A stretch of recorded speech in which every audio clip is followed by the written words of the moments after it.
Venus. Just waiting for it to go live. Hello, and welcome to the SEESCast. I'm your host Joe with the regular suspects. Venus. Hello, I'm How's a it regular going? suspect. We all are. I regularly suspect you of treason. It's treason then. I am the Senate. Okay. Hog. Poggers. So today's episode, we're taking a little bit out of a book of a of a certain kind of. Okay, so the 30-day challenge we did a few like a month or so ago. There was another one that we stumbled upon, and we thought we'd give one of the subjects on there a go, which is games that everybody should play. But it may Yeah. turn into a bit of a gush fest, which I'm not exactly opposed to. Hey, maybe we'll think of more games during this. That's what I'm thinking. Like, we could start with one game, but it could always like spiral into other games that we want to sell to everybody else. I mean, there's only one game I'm thinking of. Damn, bro. That's the game of light. No.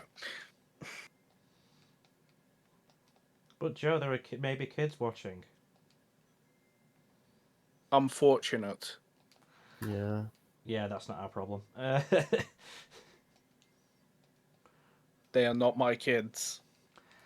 Warning: this content may be for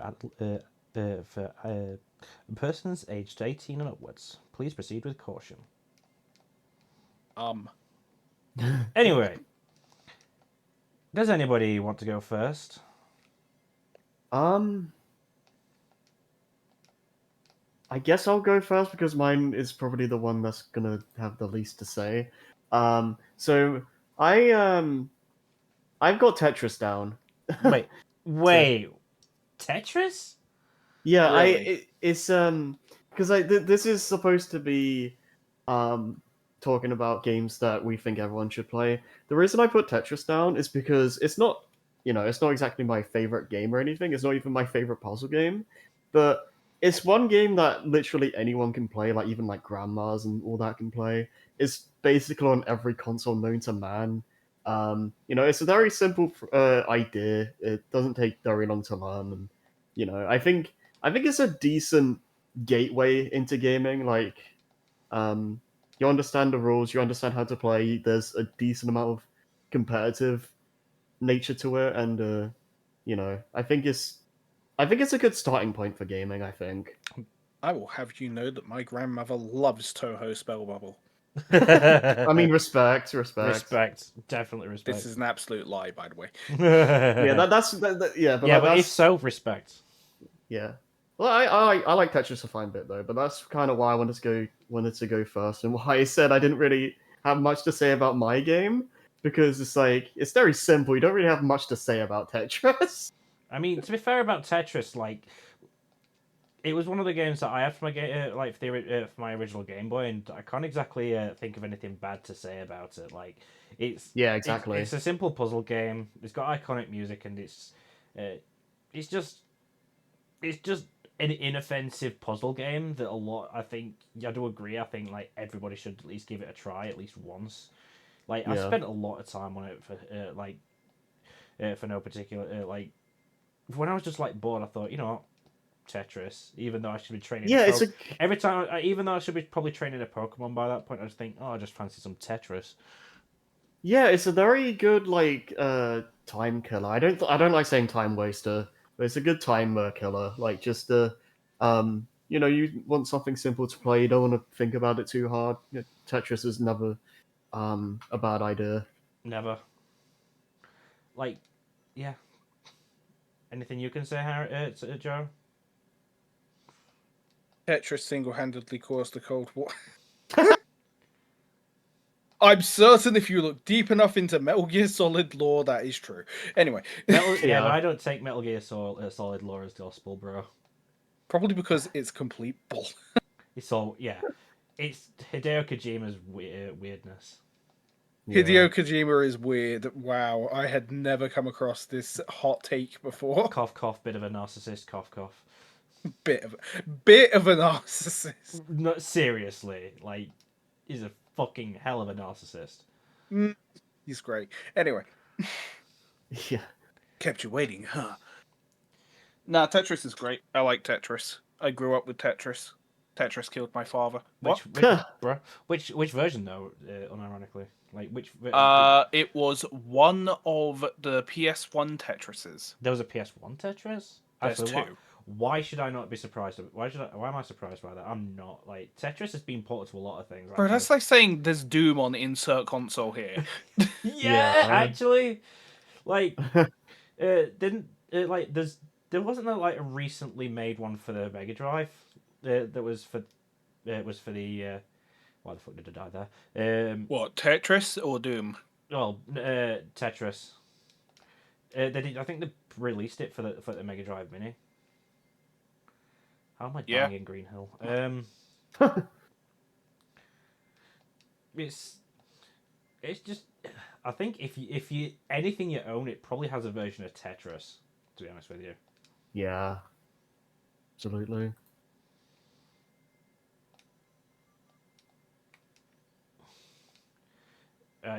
Sorry, I'm going full idiot right now, and I just want to say something really stupid. Well, we get that from you anyway, so. But Eggman is secretly the second Soviet designer for the Shagohod. You're right, that was stupid. Yes.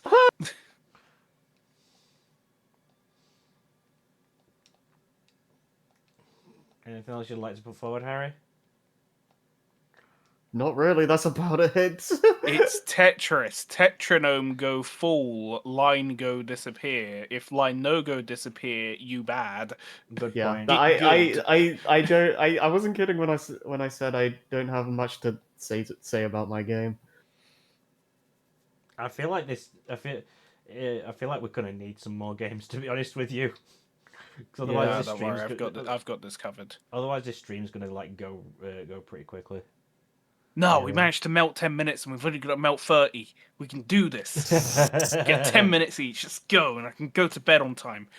Look, this is the earliest we've started. And Harry can get lunch. Bro, this is Me and Harry live in the same town. To be fair, we actually started reasonably on time this time, so I'm not exactly going to complain about that. Yeah, sure. It's still 11, technically. Technically, yeah, we've started and it's still not midnight yet. And it never will be. Bro. Right, Joe, what about you? Oh, you want me to go? I want you to go. You sure you don't want to go? I'm sure. Damn. I'm just literally at the I'm literally just like getting used to having a proper discussion while also juggling a game at the same time. So yeah, it is difficult. So understandable. I was Let me introduce you all to the absolute majesty that is the game known as Foxhole. Oh, fucking hell. Foxhole is absolutely... No, you did not know this. Everyone that for the last several days thought I was going to say Metal Arms Glitch in the system. I wasn't thinking that. And for the length of this stream, you thought I was going to say Metal Gear Solid 3. No, I didn't think you were going to say Metal Gear Solid 3. But anyway, go on about Foxhole. Foxhole is an MMO, and it is the best MMO because it doesn't feel like an MMO. I don't get it. In Foxhole, you choose one of two factions to fight a persistent war. Persistent in the sense of, yes, there is an end goal per war, and from the beginning of the war to the end of the war can take any time between 1 week and 3 months because the developers refuse to let us have a war longer than 3 months without having an absolute fit. This happened. Really? Yes, Man, I'm still mad. Maybe the developers of Foxhole just kind of need to get over the skill issue. The developers of Foxhole need to get over a lot of projections I put onto them. But anyway, Wait, what?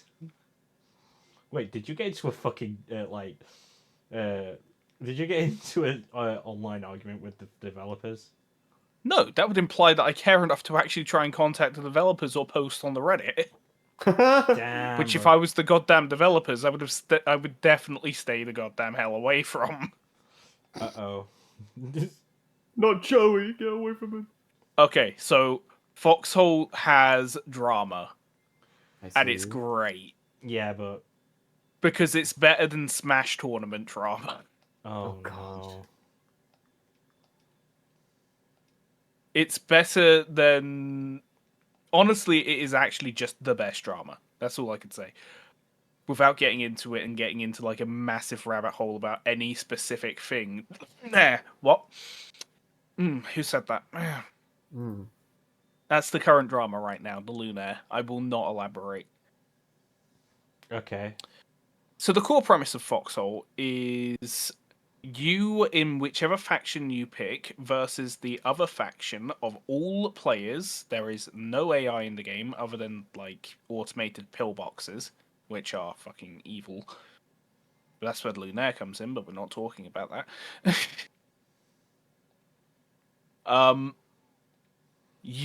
Every single weapon, every single bullet, every single vehicle, and even the resources you require to respawn at your base are all made by hand painstakingly by another player. Damn. Not only are they made by another player, they are driven across multiple servers referred to as hexes to get to the front line in real time. It is an absolute labor of love. Fair. It is outside of the game being like jank to all hell, but like that is part of the charm.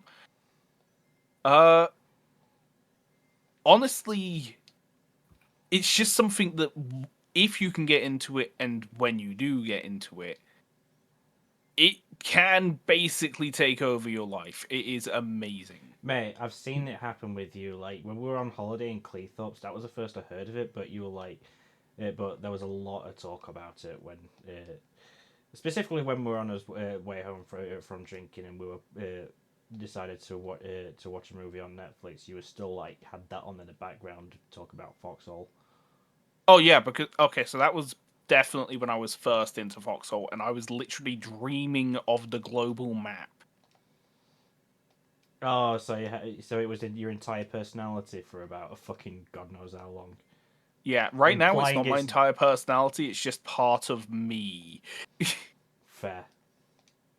For I am Commissar Muffin of the 882nd, because regiments are where half of the drama is, and the actual game and what people say about the devs, whether it's true or not, because just saying Devman bad is a meme. Because yes, the Devman is bad, trust me, bro. Hey, God. A lot of developers turn out to be utter weirdos sometimes. Not all of them, but like there has been times when I've had a particular game that I'm really into, and then it turns out the guy that programmed this game is a bit of a fucking weirdo. But Absolute Kojima. Absolute Kojima, Yuji fucking Naka. Oh yeah. Insert another Japanese game developer here.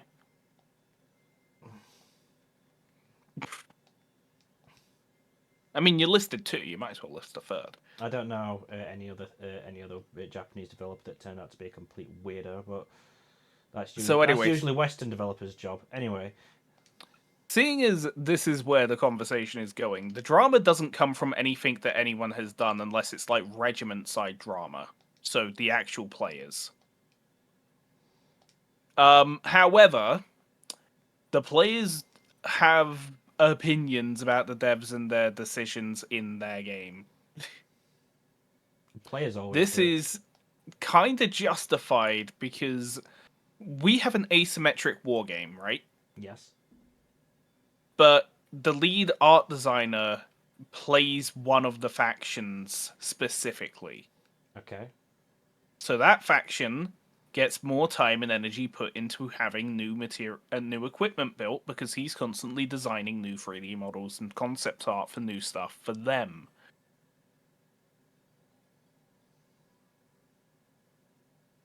Damn. I mean, the devs also kind of make my faction, the Colonials, the underdogs. Right. Recently, with the Lunaire drama, the other faction, the Wardens, are complaining incessantly that it's completely overpowered and there's no counter for it. I remember you They talking to me about outright have a rocket launcher which is designed to do exactly the same thing as ours. The only downside is rocket launcher mechanics are kind of fucked at the moment. So how the rockets work is basically just a really fast, long-range instant detonation grenade. Mm-hmm. But theirs also is heavier. They can't run and gun with it. Right. And they can carry half the ammo with it.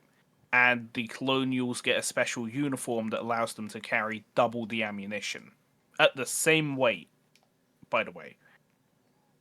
So, like, you can't carry a full inventory of the ammo for this thing anyway. But it's versatile. Ah. Whereas the rocket launcher only fires the rocket that rocket launcher fires. Ours fires the grenades, smoke grenades, and poison gas grenades. And with the poison gas grenades and the uniform, we can carry about 6 stacks of poison gas grenades and the rifle loaded with another grenade, and still be able to move. Fair enough. So I understand where the power balance comes in. But then at the same time, when we just about get that goddamn grenade launcher, they have tanks. Like, real tanks. We don't get real tanks for another 3 days at least, and that's if our scrappers are actually doing their jobs. Well, no, it's not even the scrappers, it's the tech runners. Because there's a lot of tech runners that won't run from hex to hex to gather the tech mats. Yeah. So they only rely on that hex's scrappers to, one, not throw the goddamn tech mats on the ground and just let them despawn. Because we don't need tech mats, we're only mining so that we can get basic materials so that we can actually build stuff. Yay! Also, screen Not says realizing that, like, it completely slows down our development. It's a complete nightmare. But no, okay, here's the thing, right? Yeah. Yes, I said the line. TM. I have the ability to check how many hours I have in the game. Like everybody else does with any game, to be honest with you. As in, right now. I have 1,074 hours. God, I wonder if that's it. That's about. This is why I sound so salty. That's about as much as I have in. That's like a sixth of what I've got in Smash, and that's fucking stupid. Yeah, this is why I sound salty about everything I say.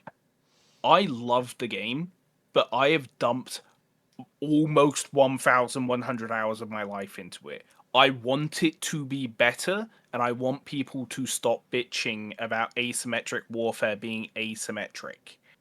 What's wrong with Only- asymmetric games? Oh, Asymmetric isometric. games are great. Isometric, yeah. No, asymmetric. Wait, is it like It's both, but it's isometric? It's essentially isometric because it's. it is isometric, but the gameplay itself is a term called asymmetric. Is it? Huh. Okay. Okay, so with Halo, right?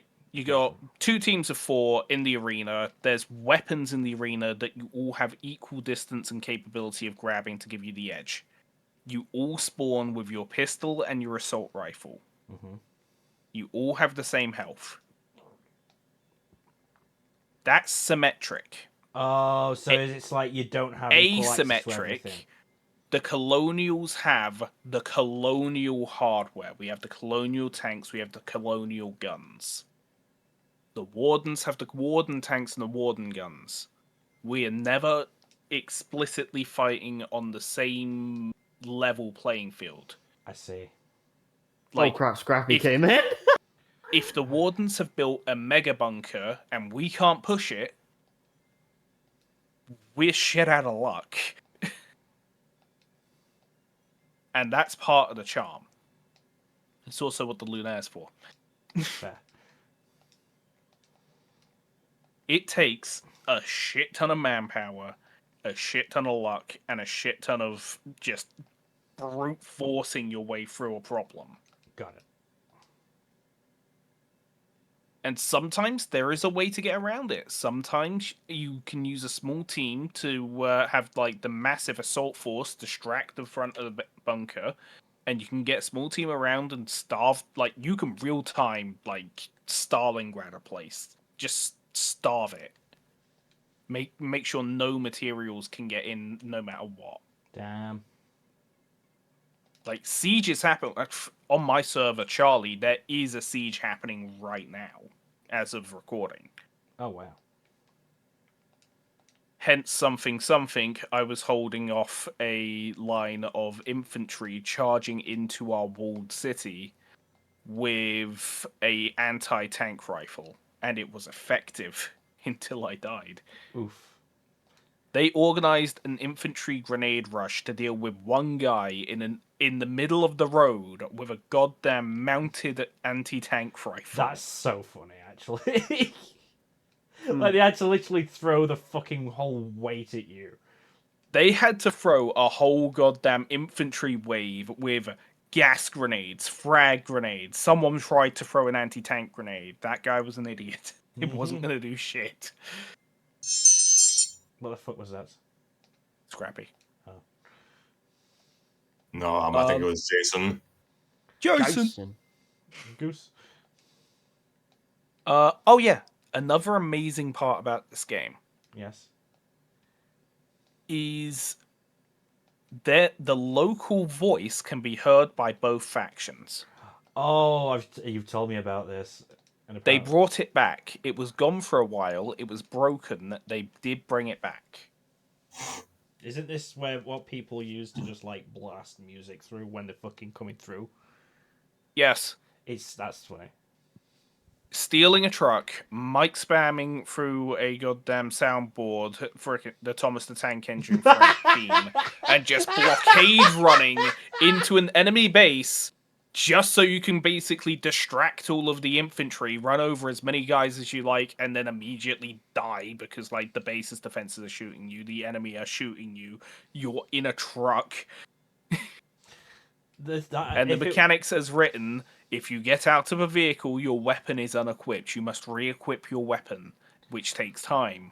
And then you have to aim it, which takes time. And then you have to fire it, which requires aiming, which also requires... Like, there is too much time, you're not getting a shot off. Don't try. It wouldn't be the time. So you run around in circles like a headless chicken to try and hope that they waste as many bullets trying to hit you until one slams you in the gut. It wouldn't be the Thomas the Tank Engine theme for me. It would be Eurobeat. Oh, yeah, it's absolutely been done. Damn, nice. What was it? The other week or so, I was on a front line. The previous war, I think, actually. So, like, maybe like 4 weeks ago. Yeah, probably. There was an enemy armored car. Oh, you bastard. Okay. We also had an armored car and a couple of guys with grenades. Okay. And then there was me with a bicycle. And then there's Chunky. He's dead. Chunky died. So basically what I did was I charged forward with the armored car, whipped around behind the enemy armored car, and blocked that from moving with the bicycle. Our armored car then pushed forward, and I believe it was what I call a tulip, which is not what it's called, but it's basically an armored car with like external rockets strapped to the side of it. Nice. So they just freaking pelt the thing. There's another guy nearby with a 30mm cannon who's also blasting the thing, and then like other guys are just rushing forward with grenades. So the legend goes, I killed an armored car with a bicycle. Nice. Okay, that's pretty good. And that is some of the amazing stuff you can do in Foxhole. Fair enough. Is it only on PC, by the way? It is only on PC. Okay. It is an isometric game because it's a top-down view. It is an MMO. Every single person in the game is a living person somewhere in the world, probably Russia, but like somewhere in the world. Yeah, recently, a lot of Russians have gotten into the game, Oh, fair. which isn't a problem, but like it can be a communication issue. Fair. Like, language barriers and stuff like that, I can imagine. Back in the day, there was something called the French Revolution. Oh, God. Basically, one really big French streamer. He streamed the game, and then for like the next 4 or 5 wars, it was nothing but the French. That's funny. And the French are dicks. Anyway. I mean, to be fair, it's Foxhole. Anyone that doesn't speak English is a dick, and there's a good chance that anyone that is speaking English is a dick. Yeah. like, let's put it this way. There's a good chance that somebody playing Foxhole is a fucking EDL skinhead, but like that's neither here nor Oh there. yeah, absolutely. Like, oh, we get a lot of that. So it's not a World War II game. Mm-hmm. It's a 1940s style diesel punk war game. Okay. But the problem with that is the 1940s cosplayers. Oh, fuck off. We get that. I We can get imagine. Russians that like to bring a lot of politics into it because there's Russian politics right now. We get Americans that like to bring their politics into it. Yeah. And there aren't many Brits or anyone in the United Kingdom. That's my opinion. But some of them like their opinions. So I came in late, obviously. How many foxes are in Foxhole, Joey? I question. have actually met one. What? Back in the day, Oh, long ago, there was a logistics player called Foxy. And he would drive around the map at breakneck speeds, doing nothing but delivering crap to the front line and playing fox sounds on a soundboard. That's what we call immersion kids. Yeah. We also had a guy called Frontline Tours who would do nothing but steal a goddamn, well, probably build a bus because no one builds buses. It's less so these days as well. He would grab a bus, go to the front line, and then drop off any men that he could grab from the local spawn point at the furthest point forward that he could get that was relatively safe. I have also done this, but what made Frontline Tours amazing is he spoke entirely in dubstep. Yeah.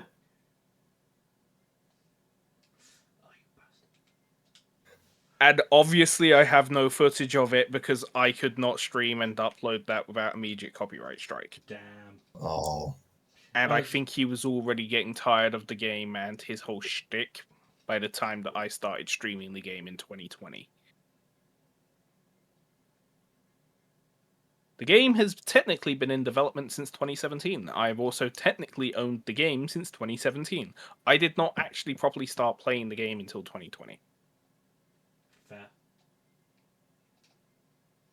So 3-year gap, that's probably about as long as I'll have to start playing Sonic Shadow Generations. Because my PS4 is busted. Oh, Damn, you should get PS5 with all that money that you have. Oh no, that money is going to medical expenses. Medical expenses, like paying people to voice act for the Disney games.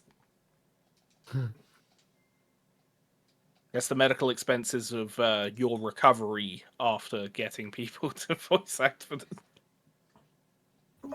Why do I have so many alarms? Have Thank you, considered Joey, for the plug same? of the great Disney games. Coming soon to Storytime with Scrappy and Friends. So are we talking the book soon, or are we talking actually going to happen this year soon? I mean, someone is doing the audio engineering, so I think it'd be real soon, at least within the next several months soon. Scrappy, Happy do. what is Yes. your game? The game that I think everyone should play is some obscure title that came out about 35 years ago called Super Mario World. Wow. Oh, okay. I'm interested. Okay, sell me. All right, it's like Mario 3, but better, and I will not apologize for that statement. Excuse me, sir. Bro's see- making more enemies than me, and I just spent the last half hour, fucking 45 minutes talking about Foxhole. Hi, kids, do you enjoy playing Mario games with good controls? Try Super Mario World. It's full of over tons of levels, and I do not know the exact number, but has 96 exits total. Okay, so you don't know the levels, but you know the amount of exits. That's funny. I mean that is there's a exit counter on the main menu. Oh, so is there? Okay, fair enough. yeah, that's what the number means. Oh! I wonder. Tell us about I the actually- game. I actually wondered what that was for. Once upon a time, Mario, Luigi, and Princess Toadstool, back when we still called her that, travel to the far-off place called Dinosaur Land. It is a land full of dinosaurs. No way. Dun, dun, dun, dun. Wait, there's Yes. dinosaurs in Dinosaur Land? Did Lara Yes. Croft exterminate them all? No. I thought it was full of hippos. There are rhinos, sort of, but no hippos. They visit, the princess is kidnapped, shock of shocks, and Mario and Luigi must team up with the dinosaurs to save the day. The game is not maybe does not have the visual variety of Mario 3 or most of the other Mario games that followed it, but what it has, I guess what it lacks in visual variety, it makes up for in depth. These levels are far bigger with the power of the Super Nintendo. The Super Nintendo, I've never heard of that one. When did that come out? 35 years ago in Damn. Japan. Lord. Damn. That's almost as old as the PlayStation Portable. Yes, Joey, almost as old. Don't remind me. I can feel my hair graying. Join the club. You control almost Mario and or 27. Luigi through these massive levels with our smaller selection of power-ups. But I wanted to play as Princess Toadstool. Play a mod. Yeah, play a ROM there's hack. most likely a mod. There's Yeah. absolutely a mod. And that mod is called Mario Maker 2. Wait, not even. Wait, there's no way that I don't think that Peach is even playable in that, unless I'm wrong. Not officially. You got Mario, Luigi, Blue Toad, and Toadette. Weak. What about Princess Toadette? Surprisingly, no. So yes, in Super Mario World, you control Mario in a world on the Super Nintendo Entertainment System. Wait, Mario is in a world? Yes, a This dinosaur changes world. everything. Who's Mario? The love of my life.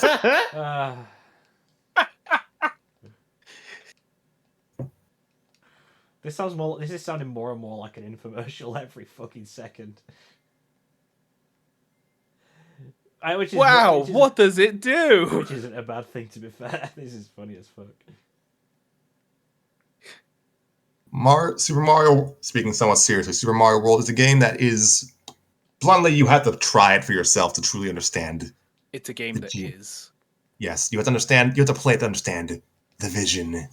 The Vision. I see it. Because despite how Specsavers. Despite how great that old North American commercial was about it being a bit hotter, a bit cooler, a bit more Mario, it appears run-of-the-mill, especially put next to Sonic 1. But Mhm. that comment I had about depth holds true. I mean, I to be think- fair, Sonic 1's kind of shallow. Well, people in 1991 didn't think that. We were just... I don't we- know if shallow's the right No, word. no.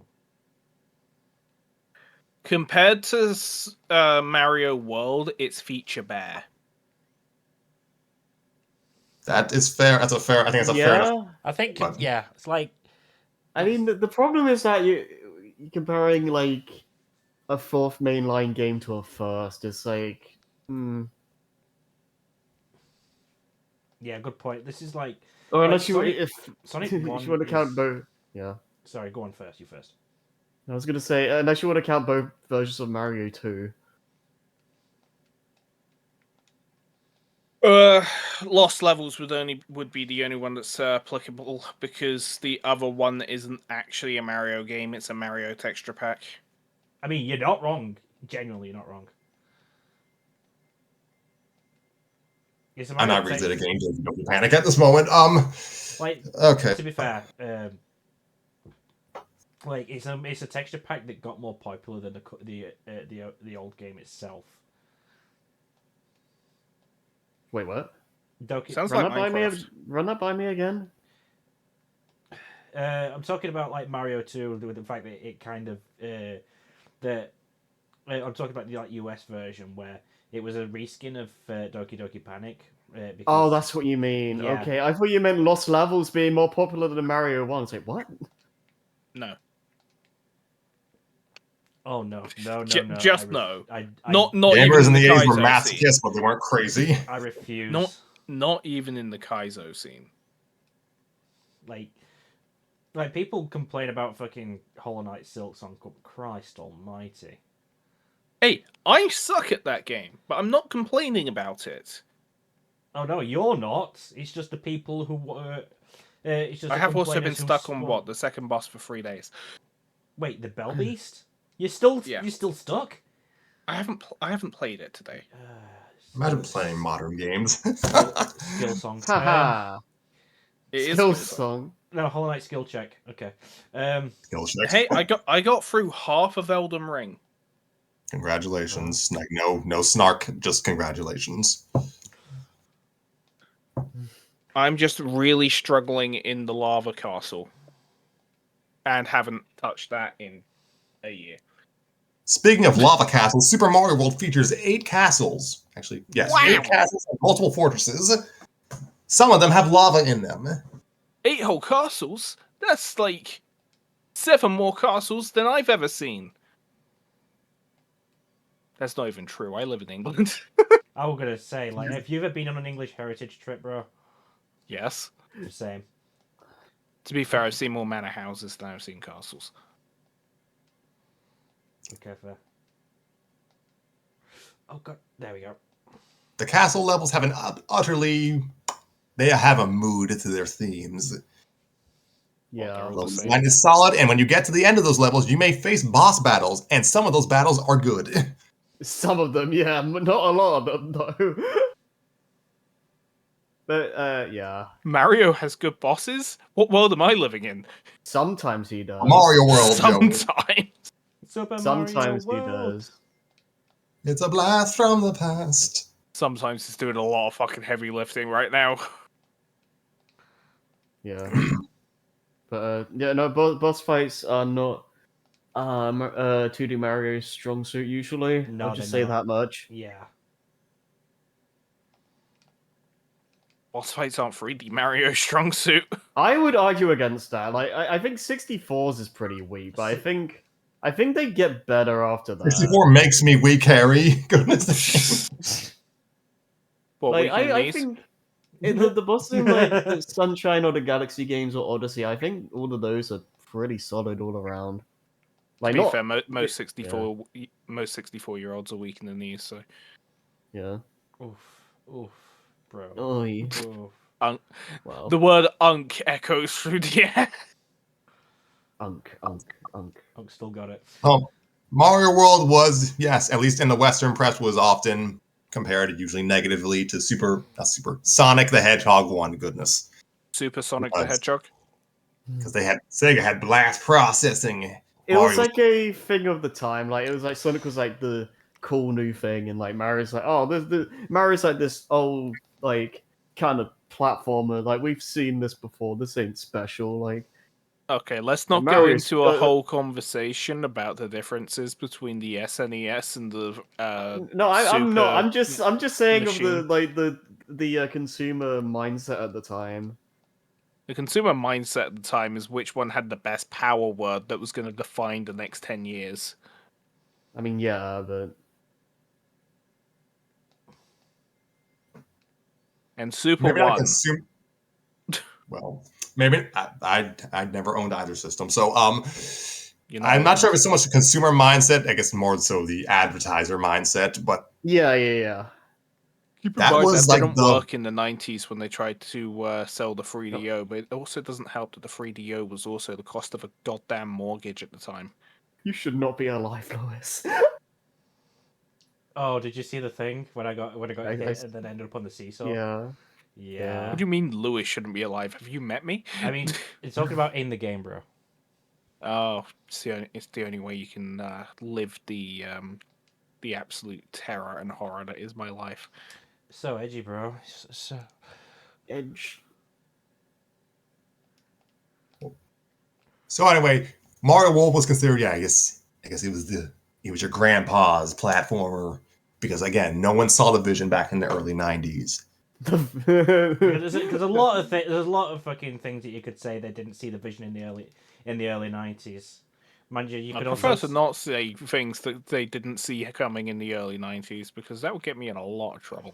I think it's very interesting how things, like public perception of things, change over time. Like some games are like, had a pretty negative response initially, and now are like, um, so like a fan favorite or like, looked on back on a lot more favorably. uh, Castlevania Symphony of Night's a fucking good one actually. Yeah, exactly. Yeah, something like that where it's Like at the time people were just obsessed with 3D stuff, so anything that was 2D was looked down upon at the time. and this is why physical copies of Castlevania Symphony of Night are absolute like do cost a fucking mortgage to buy because people decided That's hey, a modern day mortgage, not a 90s mortgage, by the way. Yeah, Yay!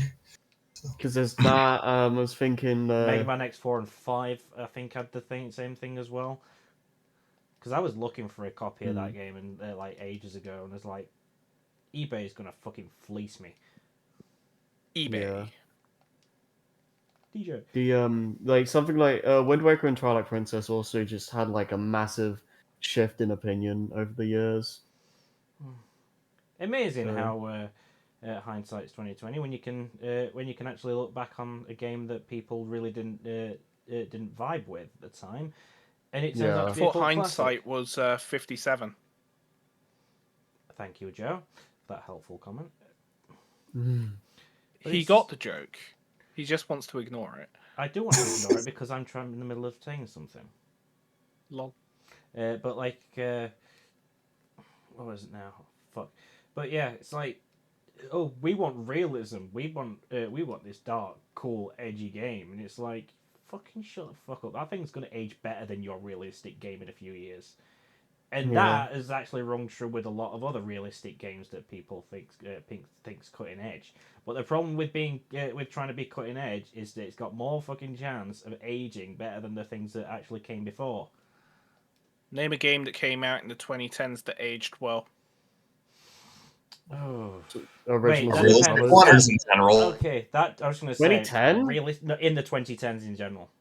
Oh, in general, okay. 3D World. Um, To be fair, 3D World is basically just Super Mario again, so it's already timeless. I mean, you're not wrong. what does that mean? So you mean like a Low-hanging Mario fruit. games are the ones that tend to age the best. When to be honest with you, like a lot of people would like to say that Mario 64 doesn't, but I disagree. I think as time has gone on, like Mario 64, There's definitely parts of it that have aged, but I think I Mario think 64 and Mario Sunshine never appealed to me, and I also don't have any personal appeal to the Mario Galaxy games. Fair. I mean that's kind of a But we separate can't. thing, But we but can't say that's just the whole thing about me and 3D platformers, because I would probably, if I didn't have to pay for it, play through Mario Odyssey. You know what? Mario Odyssey's a fair cop. But I have no interest in these other games that are considered legendary by the fans of the series. I mean I typically don't see you as much of a Mario guy in the first place. You're more Crash than Mario. Fair. I'm also not much of a Spyro guy. I liked 3. 1 and 2 don't really do it for me. Yeah, I can kind of respect that. My opinion on 2 is like kind of shifted over the years. My opinion of 1 is the individual levels are too small and constantly leave you thinking that was it. I'm I used to think that I liked Spyro 1 more than 2, but I don't know if I feel that way anymore. Spyro Like, 3 is absolutely the best Spyro game. it's Though. definitely I definitely like Spyro 3 the most. Like, I for the longest time I thought Spyro 1 had like more interesting level design than 2, but I don't know. I after replaying it recently, I still like it a lot, but the game's a bit too simple for my taste. Like, I feel like there's not enough going on.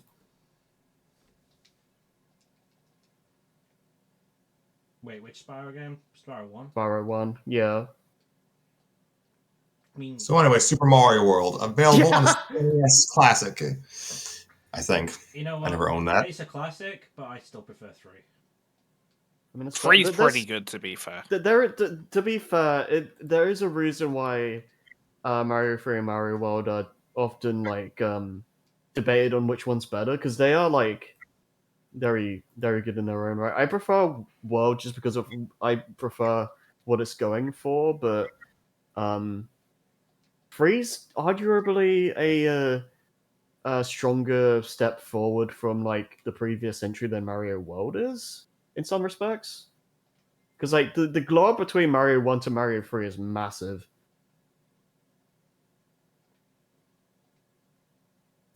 Mario. I mean, I will concede Mario 3 made. was... Hmm?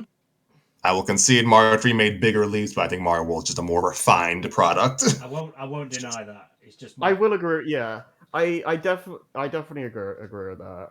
like Mario 3 was absolutely pushing the boundaries of the NES, Yeah. whereas Mario World was the first big SNES title. it was like it Yeah. was it. It's like at the time it can be seen as like like the big refinement of 2D Mario, which was like one of the things that got the got at least Western games industry like back up and running in the first place. I think, Terms I can say in that I understand that I don't know if will translate well. Okay. Halo 1 was amazing at the time, but aged poorly. Halo 2 was pushing the Xbox to its absolute limits. It looked like and then Halo 3 came out near the beginning of the Xbox 360's life. Mm-hmm. Whereas Halo Reach came out near the end of it, and you can see the difference. I think it's the difference between a game at the start of a console and a game at the end of it. Like, there's going to be like a pretty big difference in quality and stuff that developers have learned and all that. Like, And then think it's it's an interesting. absolute shame they never made another Halo game after Halo Reach. we are not continuing that conversation right now. We don't need to. That conversation's over because there's nothing more to talk about because there is no other Halo game. Why is everything always comes back to Halo? Good grief! I don't know why. Blame Joey. I blame him for a lot It of could all come things. back to Metal Arms glitching the system. It's either Halo or that. So Mario World again. Like we mentioned I think Lewis mentioned like it's kind of a Lewis mentioned Mario World having kind of like a Wind Waker reappraisal. Like, yes, but I mean both of those games were reviewed decently in their day, so it's like Yeah. this was not like the opinions of professional reviewers did not always line up with like the opinions of rando online. And yeah, there were online opinions about Mario World back in the early '90s because back then we had this thing called Usenet. It was hell. Honestly, at this point, I don't really consider like these journalists like true professionals because goddamn, sometimes they act they're not like anything professionals. but like The only thing these journalists are professional at is rage baiting and lying to make people click on whatever title they've You're not done, wrong. so that so that the companies can make as much money as possible off of spamming ads out of your ass. They don't even care what the ads So- are. Like half of them are probably malicious content. So like amateur YouTubers, then glad we settled that. yeah. No, amateur YouTubers are a step above because they've actually touched a controller before in their life. Goddamn. Yeah. They still plenty of them still hawk very dangerous things or are outright uninformed as well. So I'm not seeing much of a difference here. Yeah, One just has the only zero respect. one's actually I guess. one side's actually touched a controller for more than 10 Anyway. minutes at a time. Anyway, despite whatever grievances I have with early '90s games journalism, I think most of them actually did play Mario World, and most of them seem to like it well. Yeah. And I guess to provide a English, that is my language, I know. To provide, I guess, a bit of context, Mario World came out in North America in '91. Came out in Japan in 1990. Mario 3 came out in North America in 1990, so there was a bigger gap between console entries for smaller gap between console entries for people outside of Japan. So Mario 3 was still kind of fresh Right. when Mario World came out, so that kind of maybe did not help it. I feel like, yeah, I will say, you mentioned the whole like, there's not as much visual variety in Mario World, but I kind of also like it about it because it doesn't feel like it's forcing itself to do a bunch of like the normal level tropes. It feels like you're actually exploring a proper island, and it feels a lot more natural, I guess, in terms of like stage progression. Um, I don't know. I always liked that about it. I'd be inclined to agree, but like Mario World's nominal sequel later on the system took place on ostensibly the same location. In the same location, it seemed to have a bit more variety, so I don't know. Yeah, I mean, I think I think that's Yoshi's Island looks amazing. I won't deny that. I think it's more of a difference in art direction and also just again game coming out like at the tail end of the system's life as opposed to Mario World 1 where it's the first game. So like Mario World was a launch game, and Yoshi's Island, from what I remember, was like one of the last like big games released for the system. yeah, although I will agree in the sense that Yoshi's Island definitely does have better variety, and I think it's still it does that, but also still feels like you're exploring an island naturally. It doesn't feel like it's forcing tropes just for the sake of having the tropes. So I definitely agree that Yoshi's Island is better in that regard, but for what it's worth, I do think Mario World still does a decent enough job for what it's trying to do, at least. I mean, I've never had any issue with it. I mean, probably 'cause it was the first 2D Mario I played, but I never had any issue with the levels. There were no issues. The levels were fun enough that it was not an issue. Like that's my argument for Mario World. Fun. Yeah, but that's the funny thing. Like the way Mario World is designed, I'm engaged with the level design. Like Yoshi's fun to play around with, and I enjoy looking for secret exits and stuff. Like that when I think of the lack of stage visual variety, like it's not really something I worry about when I play the game. Like I don't think about it pretty much at all when I play it. So I don't know exactly what that says, but It's just it's just a well-made game. I enjoy just I love the more expanded map design. Yeah. Like the map design itself is taking like Mario 3's map is already really fun, but then they just made Mario World's map like it feels like a world. You're traveling a whole world basically. Yeah. It's got personality. Like the game's got Mario freaking erasing castles after he conquers them. It's the first Mario game to really feel like it has some personality to it, and I appreciate that. Yeah. Yeah. Like I know that to a lot of people, the title screen theme is pretty iconic. Like one of the first. Oh, absolutely. Like yeah, like it's cheesy, but it's the right amount of cheesy for what it needs to do. Yeah. Like it's not. If I can... Go on. No. I was gonna go into something else. You continue. No, it's gone. You first. Okay. Well, okay. All I was gonna say is if I can add something to this that goes into the games that everyone should play, I definitely think Mario World is probably I don't know if I don't know if to say perfect, but definitely one of the best Mario games to be like someone's first, because I think it has the best difficulty progression, and it's not too, it doesn't like get too crazy, and it doesn't have issues that like maybe previous games did where the difficulty was all over the place. And I feel like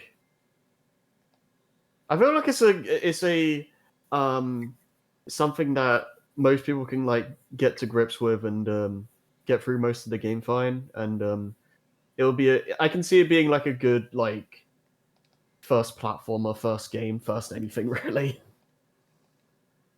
It's one of those games that stays with you, isn't it?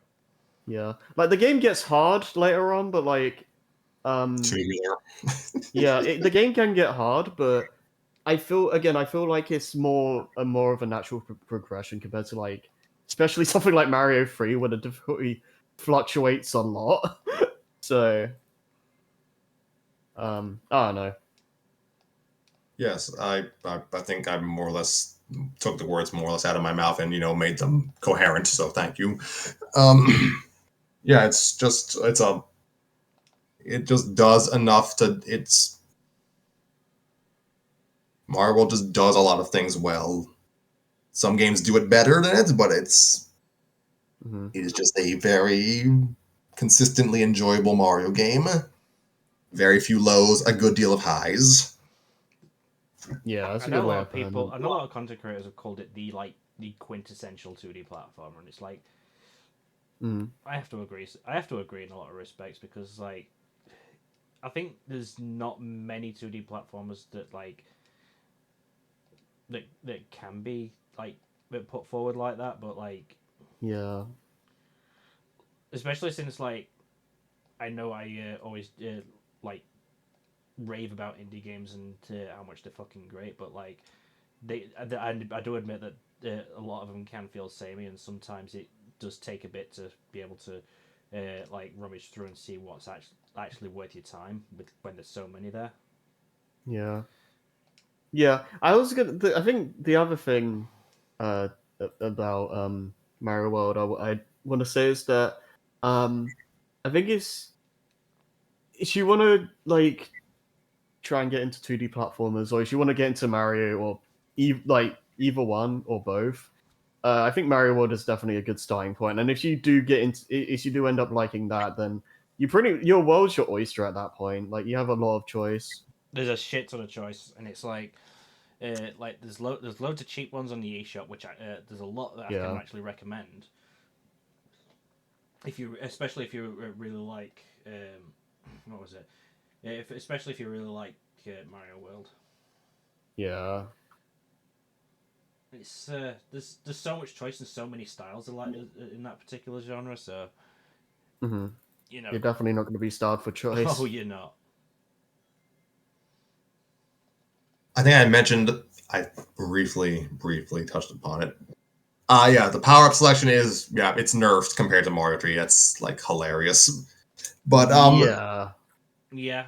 What they did was at least expand the kits of the power-ups. Well, the Fire Flower and Cape, which is the greatest thing ever known to humankind. And it's so great that Nintendo knew it could not put that in anything else. Because Yeah. Can you just imagine if they made a 3D Mario with the cape? I imagine that every day, Lewis, and I wake up and realize I'm in a dark, dark reality. So, I mean, to be fair, when they brought back the Tanuki Leaf, they nerfed it hard in 3D. So I don't. I feel like that probably. I don't expect if Cape came showed up in a 3D Mario game. I don't expect it to be as broken as it was. we peaked in the 90s. Yeah. Unironically. Oh. When I peaked at 1 year old. Bro. Yes, Joey, it was the last time you weren't being mortally harmed, I hope. To be fair, I was probably being thrown in the bin by my brother. What? What? That's, That Joey, happened, by you the just way. write a biography, like No. an buy it. autobiography. I don't know. I'd sell it. But I'd buy it. Jesus. I say I that won't with love. write it because it would just be proving to the world that I'm not a good person. Right. I mean, I think you're selling yourself short, but plenty of like genuinely terrible people make successful books. Yeah. Mm-hmm. So, anyways, Mario World. It is the game that helped make Scrappy Fan 92 Scrappy Fan 92. So, blame Miyamoto, I guess. A lot of people seem to about everything, so. Yeah. Miyamoto's the reason we had Dexit, didn't you know? Bro. Wait, Miyamoto caused Brexit? Dexit. No. No, Dexit. Dexit. No, that- Brexit. Fucking no. She had Weetabix for breakfast today. What? I'm getting very confused now. I don't even know. It's all coming together. Trust me, bro. So, to make a long story slightly longer, Super Mario World is just a fantastic. I'm not gonna call it peaceful or cozy, but I mean I feel cozy playing it sometimes. But It's Is it Pete Gaming? yes, some would say actually it is peak gaming. It is peak gaming, and I'm that asshole who swears by the GBA version because I can actually hold multiple power ups and not go from Fire Mario to Small Mario with one hit. So Wait, really? I've never played the GBA version. Isn't the GBA version on the Switch Online, or am I? Yeah, it is. Yeah. Oh, sick! I might have to play that one. I will. I only played the e-reader levels of Mario 3, but I think just playing that, just by game feel, I think I will say I prefer the GBA version of that game. What, the GBA version of Mario? I mean, I've only played. I briefly played the NES version of Mario 3 via Virtual Console, and then the Wii version of All Stars Mario 3, and that kicked my ass. So, so yeah, there's a reason I prefer Mario World. Right. Mario 3 can get pretty hard, I will say. Yeah, definitely. Boom Boom can just go stick a rock. Probably can go So- with better spikes. The enemy? Maybe. I'm just imagining Boom Boom just laying on a bed full of just just a bunch of sentient spikes just punching him while he's trying to lay down. That would probably happen in the Mario world. Not gonna lie. I might put that into my fan fiction. Oh, go for it. Which one? Yes. Joe can't hear you. He said Joey asked which one. I know, but we can't hear you anyway. Sorry, I'm getting really tired. Alright, then I'll wrap up for everyone's sake.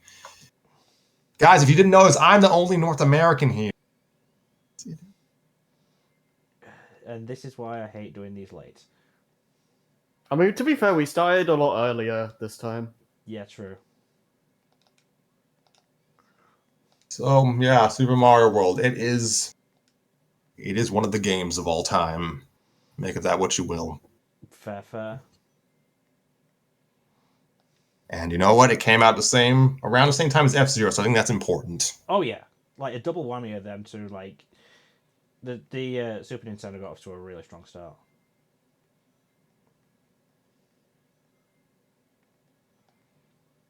Yeah, it's just a solid game all the way through. Outside of its kind of meh boss battles, though, fighting Bowser's still baller. Yeah, but Bowser's a good boss, but that's about it. Something. Yeah. No, that's not Solid Snake. Absolute Kojima. Right, because So, bring back the chocolate islands, Nintendo. That world was fun.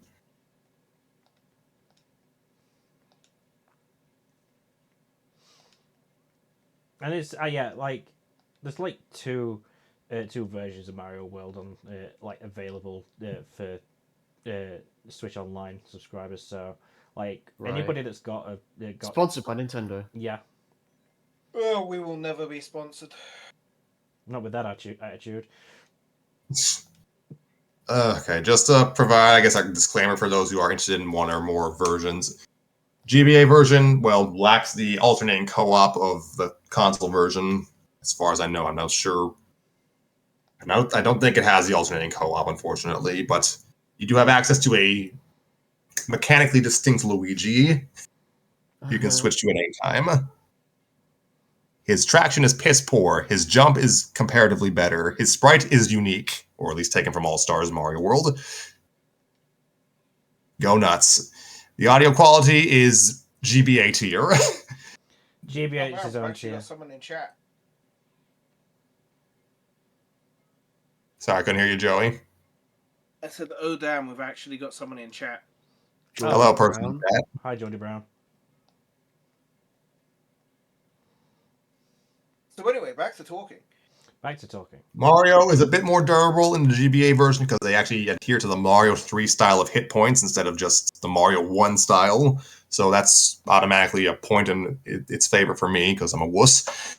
I mean, I never liked the one hit and you lose and you turn tiny anyways. Yeah, I never subscribed to that. Let's see. Mario World on Game Boy Advance also has, well, a remake of Mario Brothers, and that was fun. I'm trying to think of what else it has. I think that's about it as far as like general quality of life changes. There's other tweaks here and there, but those are like the biggest differences. Like Mario World was probably like the least. It was part of the Super Mario Advance series. It's probably the least changed of the 4. Actually, Yoshi's Island might have had fewer changes, but I have never played either version of Yoshi's Island. So compared to Mario 2, USA, and Mario 3, it probably went to like the least visual changes. I know that. Fair enough. But yep, GBA version is fun. One of my favorite game of all time. The end. Oh, I didn't okay. I didn't realize it was like that high up there. Damn. That's respectable. Yeah, I mean, I'm not a good salesman, but yes, it is or was my favorite game of all time. Okay, fair enough. It filled the void of platformers when Crash went through the dark years. Yeah. I mean, to be fair, What the are you talking GBA. about? Crash 4 and Twin Sanity were amazing games. Look, I've come around Cortex, sort of, but again, I was a young child when that game came out on Xbox, so I did not know the concept of a derivative sequel back then. Dude, I have so much to say about Wrath of Cortex. We could just do a whole episode on that game alone. The 25th anniversary, gray hairs, is next year, so we could have an episode on that. Oh god. I do think it's funny. I straight out didn't know Wrath of Cortex existed. Like my sister just came home with it one day. It was one of my first games. Congratulations. So, A reminder of the list of my first games that I had on the PS2. Oh god, Wrath of Cortex. Didn't do as well as we'd hoped, and It was Spyro, Dragonfly, Oh, and well, Harry that's lovely. Potter Oh, no. Quidditch World Cup. I had Those Quidditch were World Cup my on it. games. Oh, so you can see why I spent all my time playing Wrath of Cortex, because it's objectively the best out of the three. I mean, I enjoyed Quidditch World Cup as a kid. So It is I mean, such a bad game. I've heard people like that. Okay, it's enjoyable, but as a game, it's terrible. Okay. So anyway, Mario World. It was. I never bought my copy of that. It was gifted to me by a neighbor, actually. So that was nice. Just a fun game. I still have it in my house somewhere, but my GBA has lost its charger, and I can't really play it anymore. Oh no. eBay. I'm gonna say like it.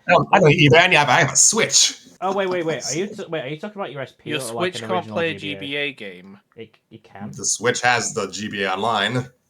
which does not have all of your personal GBA library. I mean, my personal GBA library at this point is Mario World, and maybe a licensed game. I had so many licensed games on GBA. I owned like maybe 4, and some of them were even good. Yes, yeah, I had Shark Tale, Spider-Man 2, Shrek 2, like what else? I had the Nicktoons Unite game for the GBA, which yes was really weird. Is that only game you stream or there's more? Wait, what? I don't know what that means.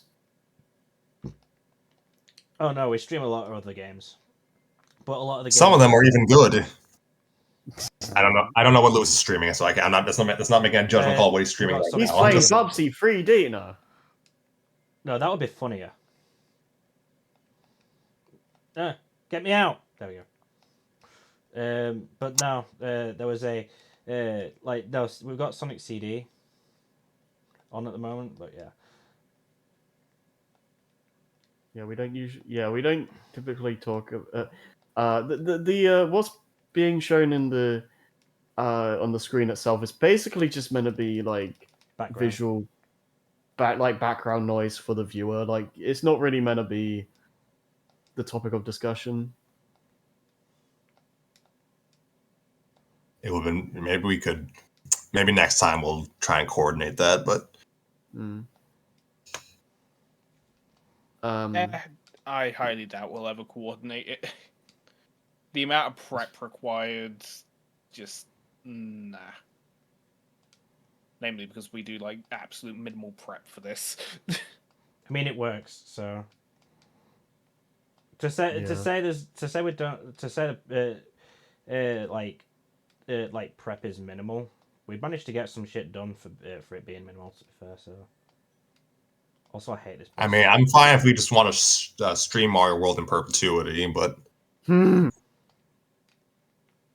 Oh, don't worry. Cool. I hate this boss. You're fighting a boss? Yes. Damn. And there goes the fourth wall. so Right, yeah, I think fifth wall's next. I've got a hammer right here. I've spoken at length about my alleged favorite game of all time. So You spoke Is that more it? about We Mario good? than I spoke about I don't- Foxhole. That's impressive. I talked about Tetris for like 2 minutes. 7? You Was counted? it 7? Yeah, you actually spoke about Tetris for 7 minutes. Damn. Okay. So did Lewis? What? Lewis never. I never got. uh, I don't think I got my gaming just yet. He can if he wants to. Oh, that's exactly what I'm Or going to we do. can go to bed. Okay. So what Damn. I'm gonna do. Bro, I'm not Um, fucking. I'm not okay, skipping so- mine. So I'm gonna have to restart. I'll be back in like a couple of minutes. Try. You can start your game if you want. But, No, I'm waiting until you get back. Okay. I'll just do like talk about whatever for a couple of minutes. I won't be too long. Okay. So the backup game that I had to speak about Yes. is a game that was on a couple of consoles, but I mainly played it on the PS2. I don't. I think I know where this is going. It's a cel-shaded first-person shooter called 13. Oh. Never mind. That's Never not at all mind, where I thought because it was going. no, it's not where I was going. Good God. So I was reminded of it again recently, even though like it completely abides by my theory that 2003 was the greatest year for gaming of all time. Anyway, it is actually an action thriller game where you are Steve Rowland, a amnesiac that wakes up on a beach with absolutely no memory on account of him being an amnesiac. He gets taken into the lifeguard's house to be checked up, and then after being checked over, finds out that he has a safety deposit key for one of the largest banks in America, only for a terrorist organization to start shooting up the lifeguard's house, and he has to escape the beach and drive to the bank. Ah. And it's pretty great. And that is literally just the first level. Huh. Did it get a re-release recently, or do I remember? It did get re-release. It wasn't great from what I heard. Like they completely half-assed it. They screwed the aesthetic. I heard things about it being functionant. And Harry's back. And I also remember spending most of my time playing against bots in the multiplayer because PS2. Sick. Remember when games did that for us? Yeah, I miss bot lobbies.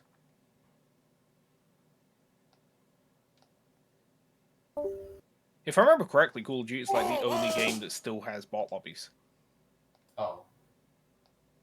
For shooters or in general? 'Cause I think CTR's remake Like- still has them. Well, CTR still has them. Like, the entirety of Mario Kart is just bot lobbies, but like, how are you gonna have a racing game without bots? It would be completely non-functional to have an online-only racing game. It would actually. And yeah, I feel like some studio has done that as Pride, regardless. Most racing game players just wouldn't buy a game that was online only. Yeah, Ubisoft. Yeah, Ubisoft. Harry, you Less back? spoken about Ubisoft, the better. Harry? Well, he is allegedly in the call.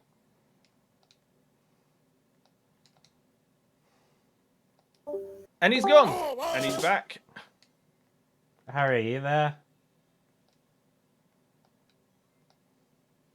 Harry is not there. What the fuck is going on here? So tech anyway, issues. I believe I can't remember what month it came out in, but we're around that season. So I think it's time we talk about the 20th anniversary of Shadow the Hedgehog, the game. Oh my god. I mean, Where were you when Shadow blasted onto the scene in the year 2005? I was in year 5.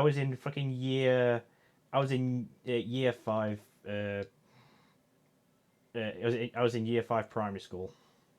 So the perfect demographic then. Okay. I mean, pretty much. Would that make me like year 3 or reception? I think you were year 2. You're like 3 years younger. than me. So probably at the stage where I was declaring war on the local education system and absolutely refusing to abide by any of its stupid laws because I understood at a very young age that it's all about control and containment. Fucking hell. I haven't read the book 1984, but this is probably what it's about. Yeah, probably. Anyway, I haven't read I it. bet either. most people that quote 1984 probably haven't read the fucking book. But that's neither. I haven't I've read read it, like and 10 therefore I pages don't of it. quote it. The only thing I know about 1984 is Airstrip 1. Okay, now it's only because working. that's what There you we read. go. Good, because we were starting a conversation about 1984, and that was not going to end well. No, definitely not. I don't know what happened there. My Yeah, neither did we.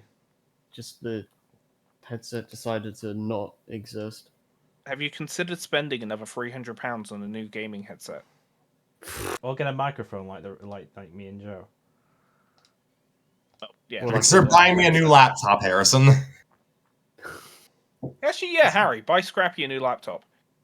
I'm totally made of all this money, guys. Yeah, you're like professional streamer, man. That doesn't mean I'm I'm loaded. That doesn't mean you have any money to your name. That means that you're actively fighting off the IRS for unpaid taxes. Hey. So we were just talking about how great Shadow the Hedgehog, the game. Were we though? Where's that damn fourth game topic? Yeah, since I'm back now, so do you want to just go over that quick? Yeah. So I'm gonna have to pause this for this. 10 years have passed since the fall of Mr. X and his syndicate. The city has been at peace until now. A new crime empire has arisen, corrupting everything good in the city. It is rumoured to be led by Mr. X's own children, the siblings, Mr. Y and Ms. Y. Former detectives Axel Stone and Blaze Fielding join forces with their old friend's daughter, Cherry Hunter, along with Floyd Araya, an apprentice of the brilliant Dr. Zan. Together, these four vigilantes stand against the Y Syndicate on the streets of Rage 4. Oh, okay. I wasn't expecting Streets of Rage for hit today. Honestly, I was playing it the past few days, and like it's just one of the best games to just like get lost in, especially when you get into the Mr. X Nightmare mode, which is basically like an endless survival mode, which was made DLC like a year after its release. So Streets of Rage 4 came out in let's double check the dates because it was like 2020, I think. yeah, it was early 2020, just like a month after lockdown started, after the start of lockdown. I think it was April. I'm not so sure. Streets of Rage 4. Wait, I'm already on the fucking wiki page.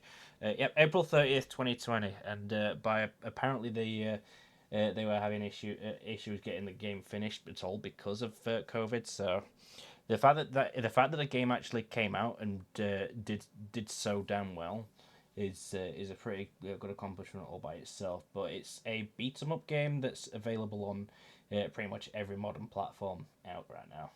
So if you've got an Xbox, PlayStation, Switch, or Switch 2, while we're playing it the other day, or Steam, you pretty much got access to this game. Period. Isn't Streets of Rage 4 the one that had that concept art of a Sonic X Sonic render? Wait, what? Wasn't there something like... I'm gonna need to see Hold on. this.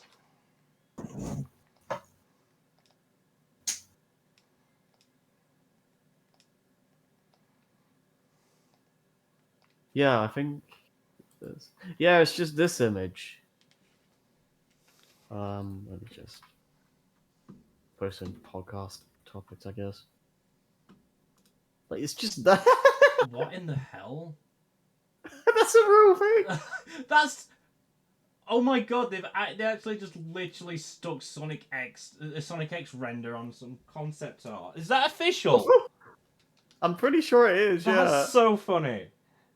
Like, what the hell? Why is he there? I don't fucking know. There you go. Sega. Like, this is the same company that made Jet Set Radio. I don't think anything else needs to be fucking said at this point. But then again, it's also Lizard Cube, the ones who recently released Shinobi Art of Vengeance, which is an incredible game by itself. I think Lizard Cube are 3 for 3 on, like, incredible games based on classic Sega IPs. The fact that it's Sonic X as well is That is freaking honestly hilarious. one of the funniest things ever. Let me just actually put it up on screen for viewers. Yeah, please do. Right, they just... If you can also put the URL of the link to my story time stuff, that'd be great. Wait, why am I putting Street Fighter for that? Streets of Rage 4. But yeah, honestly, there's a lot of... there has been a little bit of a revival in beat 'em ups over the past few years, but I'd say Streets of Rage 4 is one of the better ones because, obviously we've got the returning composer Yukio Koshiro, who was basically one of the directors of the original Streets of Rage games, or of all of them, for better or for worse on the third one's soundtrack. I'm not going to go into that. Like, this is also after years of the fact that we've got years of failed attempts at revitalizing the Streets of Rage series, like an edgy, realistic, gritty 3D version as well that didn't take off. I don't think that would have been much recognizable. We saw what happened with the Perfect Dark, with Perfect Dark and Bomberman when they were trying it. I don't consider Perfect Dark Zero. Which Perfect Dark are we talking about? Perfect Dark Zero. I don't consider that gritty or realistic. I think it's more anime than the original game. I've never seen Perfect Dark Zero, to be fair. It's for an early Xbox 360 game, and yes, I know it was meant for Xbox. It's pretty dang cartoony looking.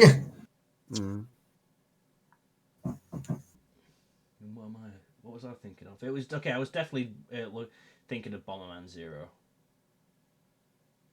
Oh yeah, that one's like.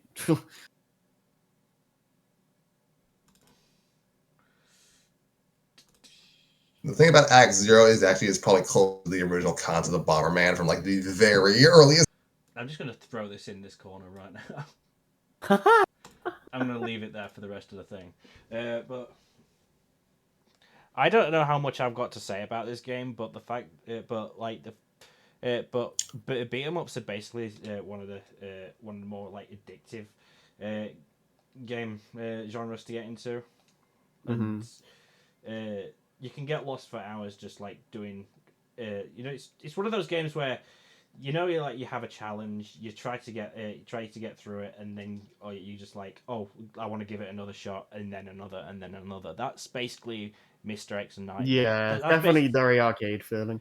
I have very limited like experience with beat 'em ups. Like I They're definitely I tried I tried playing Streets of Rage 1, and I think if you even I don't know if this counts, but like the most experience I've had with one is like Rise of the Underminer of all things. Rise of the.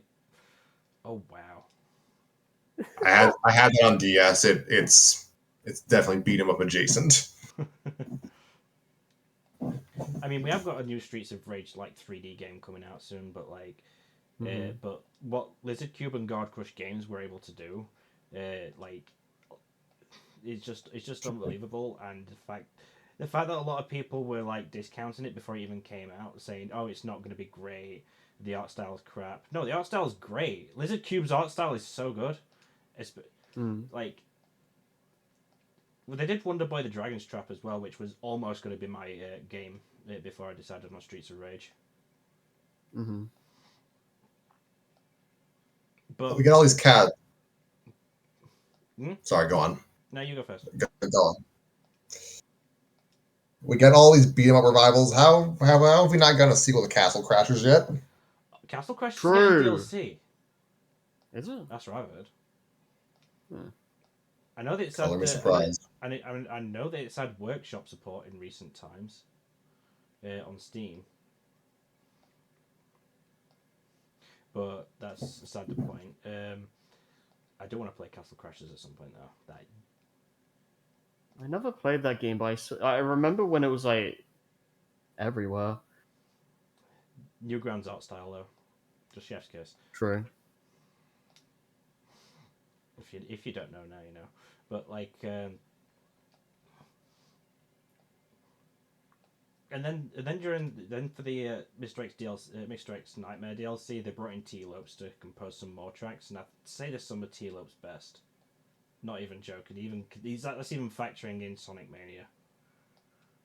All the tracks that he did for like Penny's Big Breakaway. But I need to pause for this. Next time, all we're gonna do is just have an image on in the background. Yeah, whatever's more comfortable for you. I don't know how you manage it sometimes.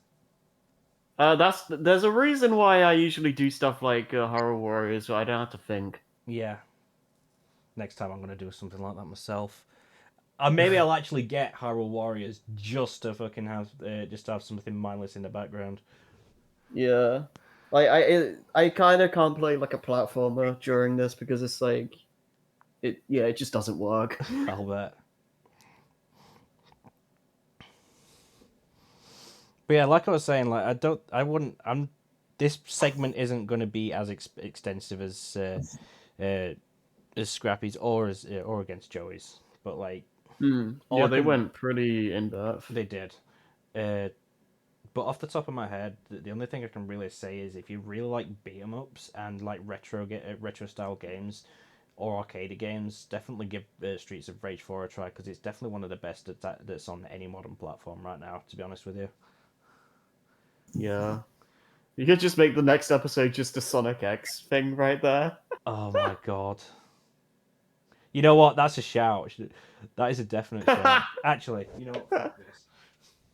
I feel if we are gonna do the tier list thing next time, I feel like that's gonna take like multiple episodes because I feel like that might, it might take a while. Yeah, the Not tier if we list is. start at 8 p.m. Yeah, you know what? I think starting as early as we can is a good idea because it's late. I can't think straight properly, and that's why my TED talk on Streets of Rage 4 is a bit lackluster. I mean, you don't have to Literally go already in super bed. crazy. It's fine. I know.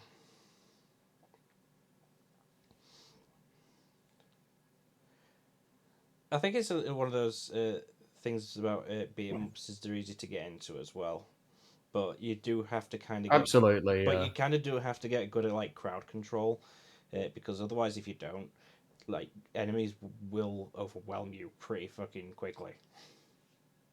I learned that the hard way. Yeah, it's like they're easy to learn how to master. Oh yeah, there's a lot of that's just how I like my that's just how I like video games in general. It's like it's easy to get into, Yeah. but then there's a skill ceiling which you have to try and reach. Mm-hmm. I do kind of but everything you have is given to you at the start as well. Like there's no like, well, you're not missing moves in a sense. Like there are moves to unlock, but everything you need you have. Like you're not Yeah. like you don't just have like your just normal punching moves. You've got your special moves, that like crowd control moves. Just like they're all there, and you're not gonna go without. And Mm. the best thing is you unlock flashier moves. You unlock more like powerful moves as well. It's just I could I don't have like good words to say right now, like, or extensive words, but No, you don't have to think about it too hard. It's fine. I get what you're saying. all I'm gonna say is play Streets of Rage 4. I'll say that right now. But Or play like or die. I wouldn't go that hard unless they tell me to fuck off. Um, Will you raid on the streets, Lewis? the Streets of Rage. Dun dun dun. Play Streets of Rage 4 or eat eat lead, brat brat. Also, a fun fact about Streets of Rage 4 is the fact that it takes place after a decade after the Japanese version of Streets of Rage 3, Bare Knuckle 3, Mm. because there was an altered storyline, like for Western markets, and I don't know why. Mm. Oh, so they did keep the Bare Knuckle name in Japan for Streets of Rage 4. Okay.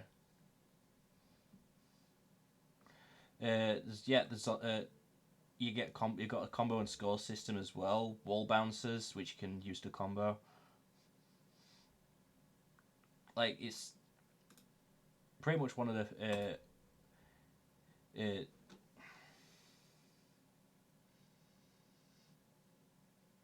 like the combos you can do in this game are absolutely nuts if you know how to if you know how to not get hit. If you know what I mean. Right, yeah. If you know how to avoid attacks, you can just get rack up ridiculous points and combos. Let off use star moves because racking up points gives you stars, which is basically like a super meter in a fighting game. That's the best thing I can. That's the best way I can compare it to anything. Except instead of using like an input command, you just press the R button. Simplicity is what makes these games really fun. But it's just a shame that beat 'em up games went out of fashion ages ago. Mm-hmm. If I was a conscious gamer in the late 90s, then I would have absolutely hated it. You had game journalists telling me that these games were actually crap. That's why I say, like, as much as there's all the other crap nowadays, like, I genuinely think we have it better now than we've ever had in terms of what we can play. Like, that's basically something for everyone nowadays. And then you get idiots that say, "Oh, a Metroidvania in 2025. This shouldn't Don't get me happen." started. Yeah, I had to deal with somebody like that in the comment section the other day. I was just, Isn't Silksong just undoubtedly peak though? Yeah, pretty much. So Were they commenting about the genre being outdated, or were they just commenting about it being very common in indie circles? It's not even that common in indie circles. I think this It's actually issue. really hard to make one.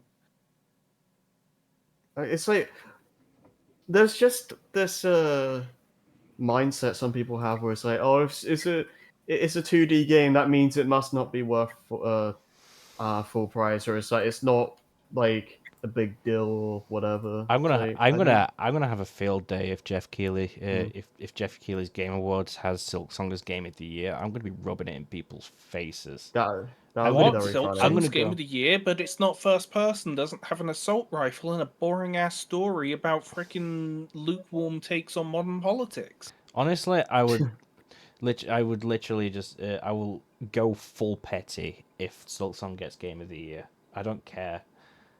But Call of Duty is in a more laughable state. Call of Duty games even get nominated for Game of the Year at Keighley stuff. I don't think they'd ever have. Honestly, Battlefield has a higher chance of that this year, and still no. Like, it looks good, but still nah, mate. Like, I'm trying to think of the last time a first-person shooter won Game of the Year anywhere. Like, they dominate the industry, but they're not given awards. They're the MCU of video games. Oh god, that's a very good comparison. That's hilarious. I never thought about it like that. But they started out kind of niche and underground, and then everyone got into them, and then the last couple of them were complete crap, and no one has any interest in them anymore. Actually, yes. That's a lie, because people still buy them, but I meant in the sense that they are... Yeah, and people still watch MCU movies. Yeah, true. I mean, because some of them review well, Joey. Goodness, like... Do they? I'm saying... Do they, yes. Look. Okay. I'm not gonna... Yeah, I don't... Didn't Fantastic Four review well? It reviewed better than Superman, so that's your Fantastic answer. Four isn't a Marvel movie. Yes, it is. It is of the MCU. First steps is MCU. Like, what are we doing? DC. No, it fucking Superman isn't. Oh, Superman. DC. Superman's DC. Fantastic Four is Marvel. You genuinely could have fooled me because the Fantastic Four is treated like the X-Men in the universe somewhere else. No. Because they were with Fox at the time, but Disney has the rights now. They've had the rights for years. Oh no, even before that, right? Outside of the comics, right? The actual media representation before the whole Fox Disney split. X-Men, the Avengers, and the Fantastic Four. Yes, they're all in the same universe, but they were treated like they were all their own IPs. No longer, because it's the MCU and everything needs to be connected, which fair enough. Sure. I'm so tired. Anyway, my comparison was that My comparison was that they were commercially dominant, but never really got much award acclaim. Whether you think it's deserved or not is kind of irrelevant, but that was my comparison. Yeah, because Right. because of the What? Karens of the fucking Oscars. My Um, final statement on the relevance of superhero movies. I went to watch Jaws in cinema the other day instead of watching Fantastic Four. I do not regret that decision. Fair enough. I mean, good Jaws for is a you, man. classic. To be fair, It is a classic. It's absolutely amazing. What was I saying? The kinds of games that get nominated at either the Game Awards or other comparable awards ceremonies, they usually sell and review well, but they are not the games that the majority of people usually play, is what I will say. well, indie Right. games With a are handful starting of to get a little. exceptions. Indie games, thankfully, are starting to get a bit more relevance, and a lot of more people are starting to play them.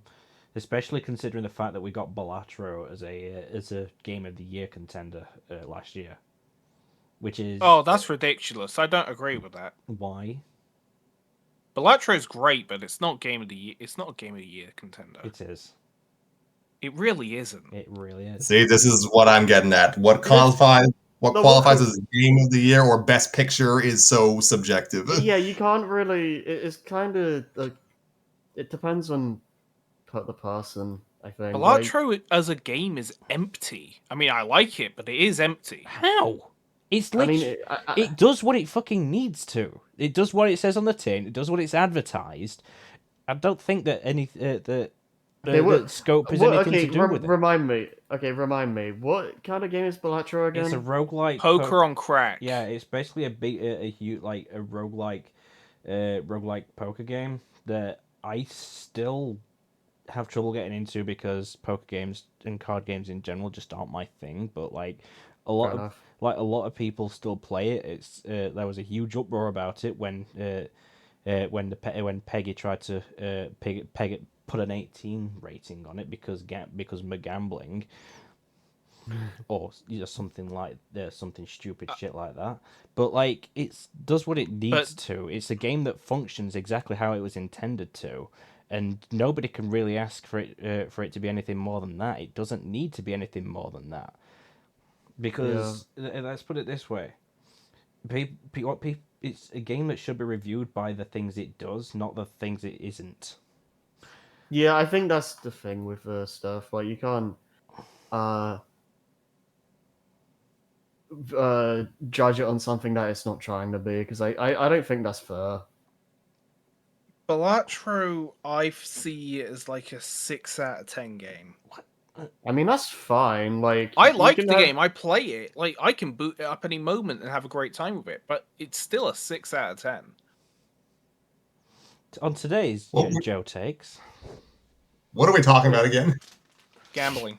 No, we're talking about perception of the types of video games that people like to parade around should or shouldn't be considered Game of the Year material or worth anybody's time. I mean, to be honest, I don't really care much about Game of the Year stuff, because like, Goatee is dumb.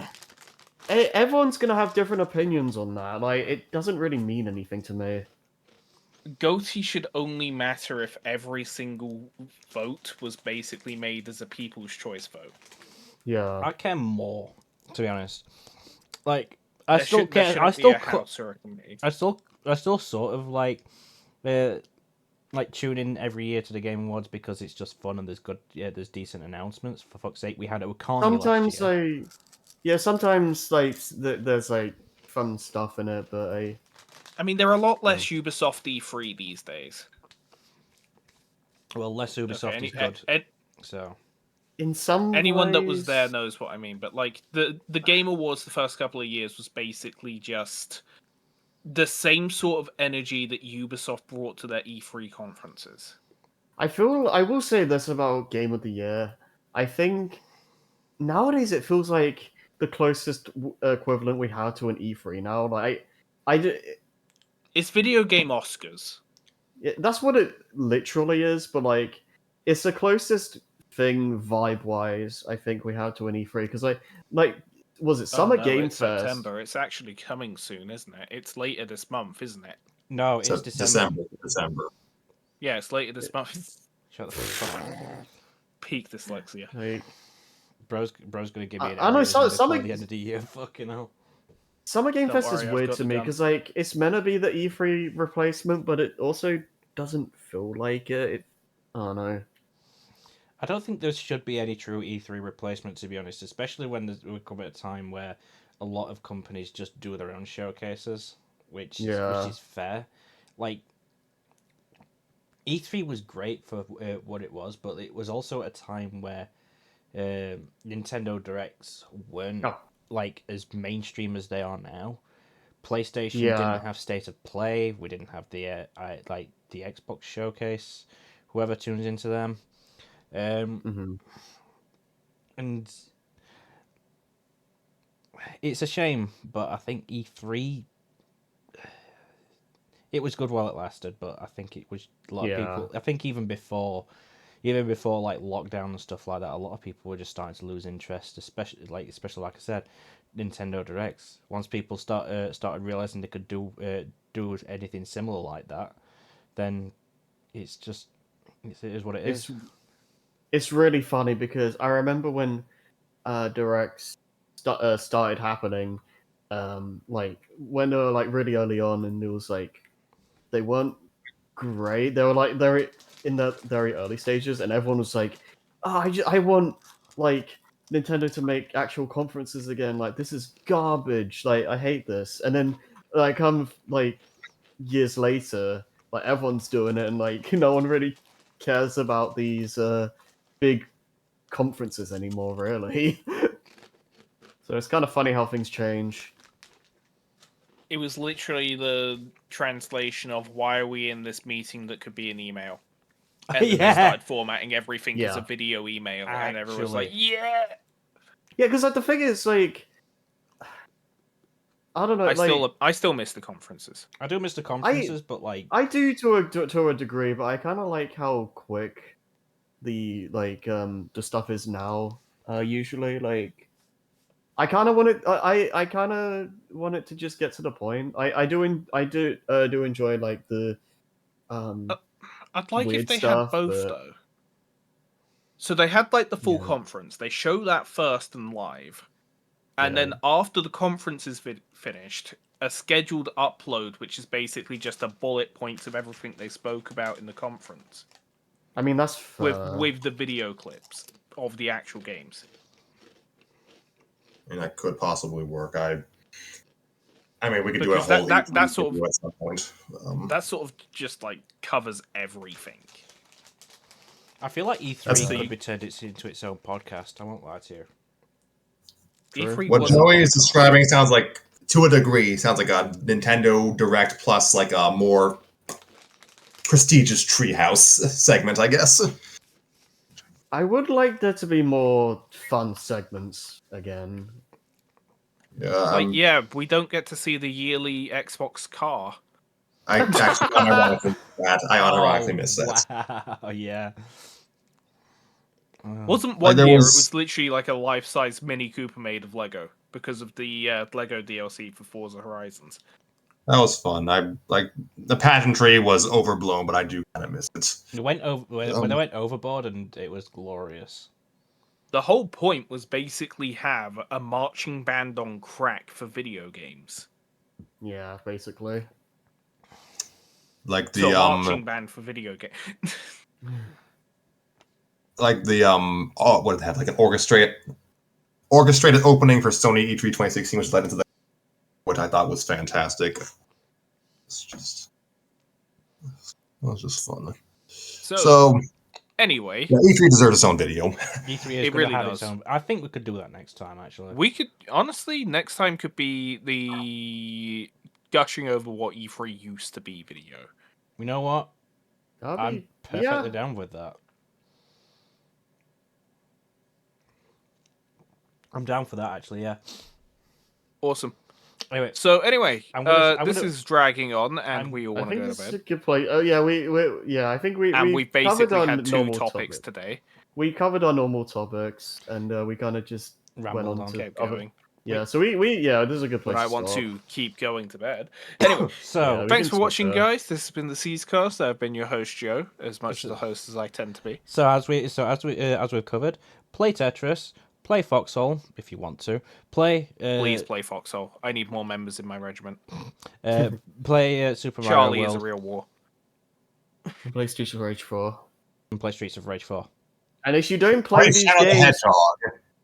yeah, play play Shadow the 13. Hedgehog 05 and get all, was it 300 something endings? There's not that And many. if And play endings. Stitch on PS2. There's a ridiculous amount of endings. You If can- you don't do this within the next 2 weeks, we will find you and we will kill you. Hypothetically speaking. Anyway, thanks for watching. Legally, Harry I have will legally. actually kill you. legally- He is repressed. He has been locked in the basement for too long. I haven't taken him for his walkies for months. Legally, we have to stress that was a joke. He's been feeding off of the blood of the neighborhood cats. Oh gosh. So anyway, take care, everyone. Remember, we are mostly sane individuals here, and Not please Harry. tune in for the Great Disney Games coming soonish. It will I'm launch before normal, Grand Theft Auto Harry. 6. I can promise that. I hope so. Song though, sadly. Somehow. Yeah, we missed our window for that. Somehow Silksong came first. Okay. Yeah, but we will be out before Grand Theft Auto 6. We will definitely have another episode before GTA 6. Oh, we'll have multiple. We're The actually book will be finished before GTA 6. It better Okay, be. that I don't believe. I don't fucking believe it. Anyway, take care of yourselves and stay hydrated, I guess. No, I wanted to drink I Pepsi. mean, Pepsi's nice. I mean, it still Pepsi hydrates is you, but nice. but to a lesser extent. I hydrate explicitly on lemonade at work because I literally have a tap in my hand at all times. True. So, good night, everyone. Good night, peeps. See you. Good morning.